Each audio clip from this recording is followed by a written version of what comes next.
Hello बच्चों, let's read this question. The question says which among the following statements is a postulate of Bohr's atomic model?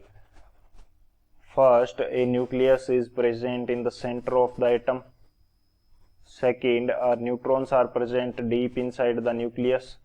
Third, electrons revolve in certain specific orbits known as discrete orbits of electrons around the nucleus.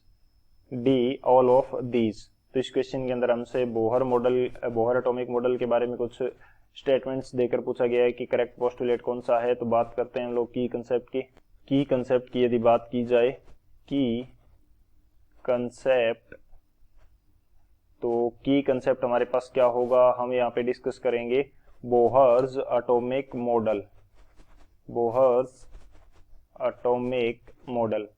Bohr ने जो atomic model दिया था उसके बारे में हम बात करेंगे. उसके अंदर हमें बताया गया था कि जो सेंटर होता है एटम का उसके अंदर न्यूक्लियस होगा. अंदर क्या होगा? न्यूक्लियस होगा. ये हमारे पास क्या है? न्यूक्लियस है.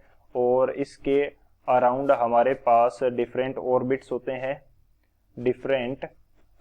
होते हैं जिनका अलग अलग एनर्जी लेवल होगा, अलग अलग ऑर्बिट्स का. और इन ऑर्बिट्स के अंदर हमारे पास इलेक्ट्रॉन्स जो होते हैं वो रिवॉल्व करते हैं न्यूक्लियस के अराउंड. वो क्या करते हैं? न्यूक्लियस के अराउंड रिवॉल्व करते हैं. बेसिकली ये हमारे पास क्या है? डिफरेंट ऑर्बिट्स हैं. ये हमारे पास डिफरेंट क्या है? ऑर्बिट्स. ये तो हमारे पास हो गए ऑर्बिट्स हो गए.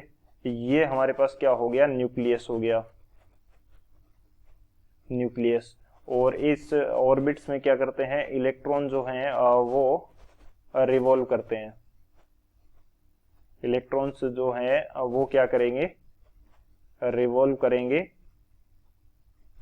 इन ऑर्बिट्स के अंदर, न्यूक्लियस के around.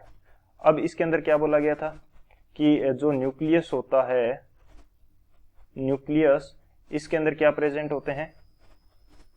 Protons and neutrons. Nucleus के अंदर क्या होते हैं? प्रोटॉन्स एंड न्यूट्रॉन्स होते हैं. और हमें बताया गया था इस मॉडल के अंदर कि इलेक्ट्रॉन्स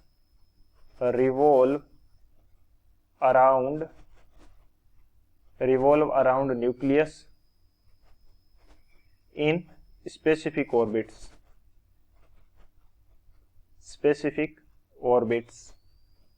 ये बताया गया था. और हमें इस मॉडल के अंदर बताया गया था कि ये जो ऑर्बिट्स होते हैं इनका अलग अलग ऑर्बिट्स का स्पेसिफिक एनर्जी लेवल होता है. ऑर्बिट्स हैव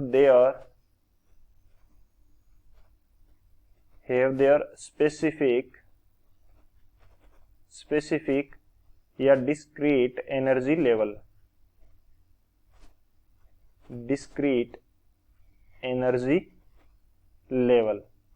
ये हमें इस मॉडल के अंदर बताया गया था. तो ये हमारा मेन की कंसेप्ट हो जाएगा. इसके अकॉर्डिंग इस क्वेश्चन को सॉल्व करते हैं. अब यदि बात करें हम लोग सॉल्यूशन की, तो सॉल्यूशन हमारे पास क्या हो जाएगा? हमें जो फर्स्ट स्टेटमेंट दे रखा है वो हमारे पास गिवन है कि न्यूक्लियस जो होता है वो सेंटर में प्रेजेंट होता है एटम के. सो फर्स्ट स्टेटमेंट हमारा क्या है? करेक्ट है. ये हमने बताया गया था कि न्यूक्लियस सेंटर में प्रेजेंट होगा जिसके अंदर प्रोटॉन एंड न्यूट्रॉन्स प्रेजेंट होंगे. सेकंड स्टेटमेंट जो हमें दे रखा है, ये हमें दे रखा है neutrons are present deep inside nucleus.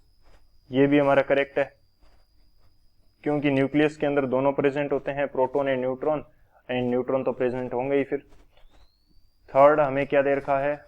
Third हमें गिवन है electrons revolve in certain specific orbits known as discrete orbits of electrons around the nucleus. Third भी हमारा करेक्ट है. थर्ड भी हमारा क्या है? करेक्ट है. थर्ड करेक्ट क्यों है? क्योंकि ये जो ऑर्बिट्स होते हैं इनका स्पेसिफिक और एनर्जी लेवल होता है, इसलिए इनको क्या बोलते हैं? Discrete orbits. डिस्क्रीट ऑर्बिट्स इनको बोला जाता है due to specific energy level.